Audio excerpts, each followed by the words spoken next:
اهلا بيكم معانا في مهرجان جرامازيس. برحب بيكم، بشكركم على تشريفكم ووجودكم وحضوركم معانا النهارده. اسمحوا لنا نبدا بفعاليات المهرجان، وبدايه كلمه الافتتاحيه للمهرجان مع الفنانه الجميله والعظيمه سهير المشيري.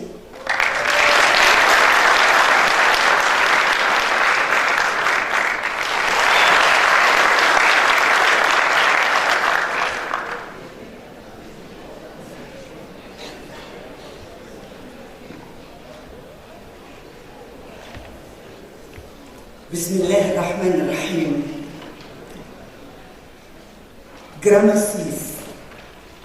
جرامازيس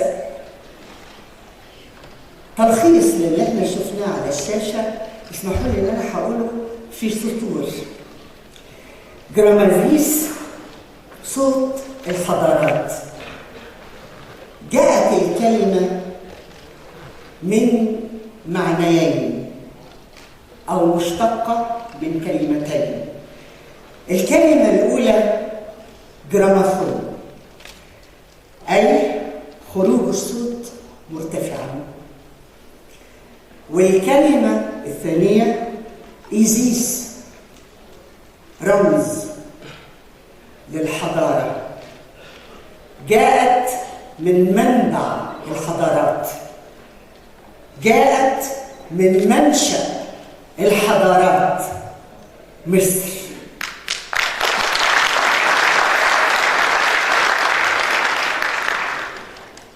مصر هي البلد التي أنشأت هذا المهرجان. منشأ المهرجان هي جمهورية مصر العربية،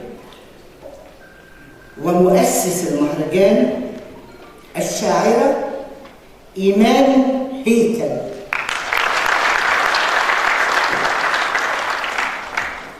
أهلا وسهلا ومرحبا بكم في انطلاقة المهرجان الدولي الثاني جرامازيس صوت الحضارات، والذي ينظمه مجلس السلام والتنمية الحضارية بالتعاون مع منظمة الأمم المتحدة للفنون، وتحت رعاية وزارة الشباب والرياضة وجامعة مصر للعلوم والتكنولوجيا ودار أوبرا مصر ومجموعة الهلالي القابضة للاستثمار وشركة أموال وأعمال للاستثمارات مؤسسة الهلالي الخيرية.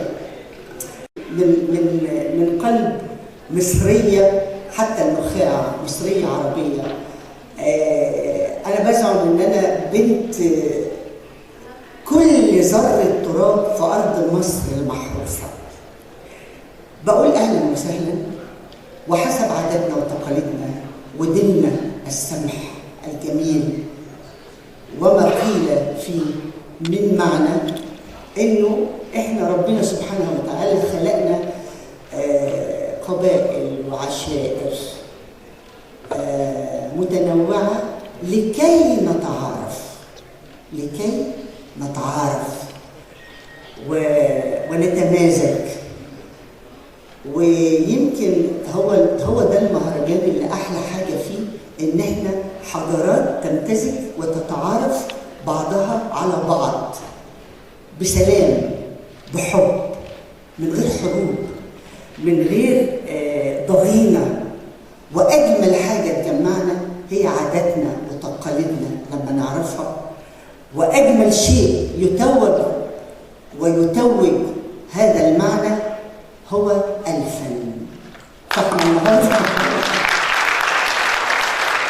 هم صدقوني والله، لكن لو قالوا لي ان انا هقول كلمه كنت هقول كلمه واقول لكم حاجات كتيره، ولكن علشان ما اخدش وقتكم اكتر من كده، انا فعلا كمصريه عربيه نابعه من كل ذره تراب في ارض مصر المحروسه برحب بيكم واهلا وسهلا، وكل سنه حضراتكم طيبين.